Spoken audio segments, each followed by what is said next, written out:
এক গ্রামে ছিল দুই বন্ধু। তারা ছিল বড়ই গরিব।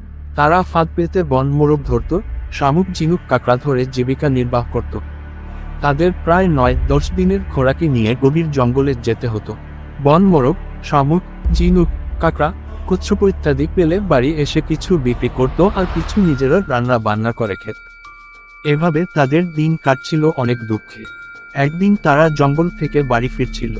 জঙ্গলে দিন রাত কাটাতে কাটাতে তাদের খুব কষ্ট হচ্ছিল। পথিমধ্যে হঠাৎ শুনতে পেল লোকালয়ের শব্দ, হৈ হুল্লোড়। এক বন্ধু উঁচু গাছের ডগায় উঠে চারিদিকে দেখল, সত্যি তারা এসে গেছে এক গ্রামের নিকট। তারা খুব দ্রুত পথ চলতে চলতে পৌঁছে গেল সেই গ্রামে। গ্রামের প্রবেশ পথে সুন্দর এক বৌদ্ধ বিহার। বিহারে কয়েকজন ভিক্ষু আর বেশ কয়েকজন বালক শিক্ষানবিশ। তারা এক রাত থাকার জন্য বয়োজ্যেষ্ঠ ভিক্ষুর নিকট অনুমতি চাইল। থাকার জন্য স্থান দেখিয়ে দিল বড় রান্নাঘরটি। সন্ধ্যা হতে না হতে গ্রামের লোকজনের আওয়াজ, গরু মহিষের ঘণ্টির শব্দ, শিশুদের কান্নাকাটির আওয়াজ সবই বন্ধ হয়ে গেল। চারিদিকে ঝি পোকার শব্দ ছাড়া আর কিছুই নেই।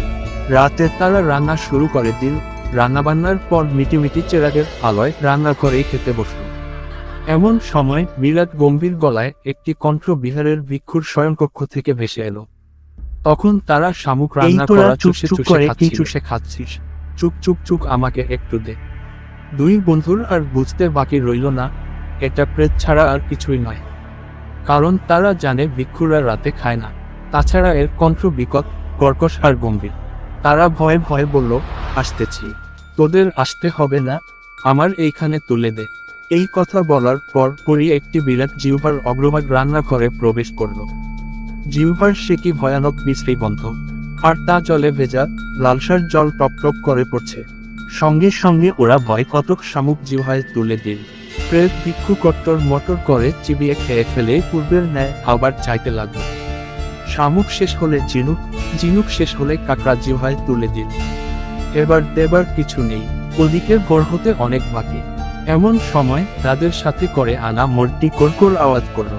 প্রেতটি আবার শুরু করলো, তারে কোরটিরে, আমাকে কোর একটু দে। ওরা এবার সময় কাটানোর জন্য প্রথমে মোরগের পালক, পরে চামড়া, পরে মাংস ইত্যাদি অল্প অল্প করে দিতে লাগলো।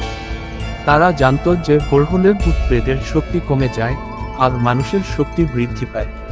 তাই তারা মোরগের মাংস অল্প অল্প করে দিয়ে সময় কাটাতে লাগলো। হারে মানুষের বাচ্চারা, তোরা কি করছিস? করক কি শেষ?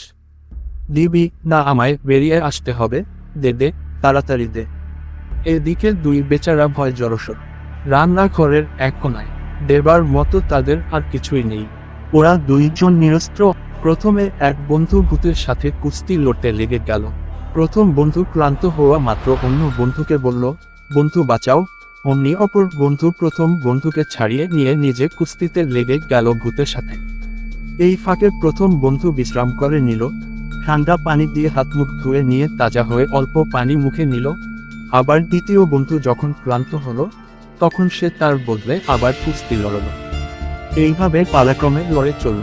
অথচ দুই বন্ধুর কেউই ক্লান্ত হলো না।